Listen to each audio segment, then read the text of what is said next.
Hi, let's talk about what anxiety isn't. So I think a lot of people assume that anxiety just manifests itself as somebody being really jittery, really on edge. They can't seem to calm down. They have trouble getting through their regular day-to-day activities. They are not able to complete goals. Their life is severely impacted by this disease. It's true that some of how anxiety shows up for people is like that. I'm definitely not negating that that is a reality for certain people out there who suffer from anxiety. I, for one, am not somebody who that is what anxiety looks like for me. I have had anxiety probably since I was about 14 years old.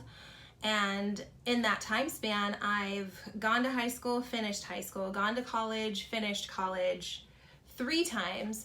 I've gotten married, I've birthed children, I've purchased houses, I've started businesses, I used to teach group fitness on a regular basis.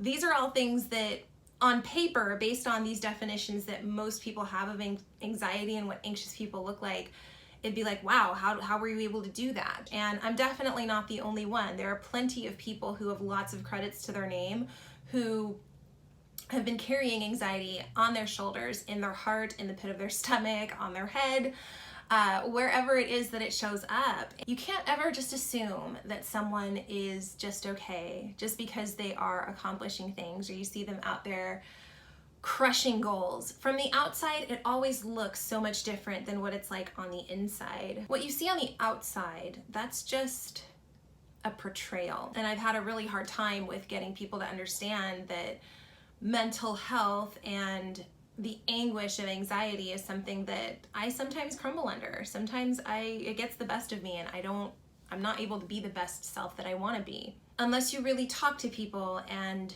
get to the heart of how they are actually feeling and establish that relationship of trust where someone can be completely honest and transparent with you, I think it's hard to really know. I've certainly picked up a ton of tools that help me with coping.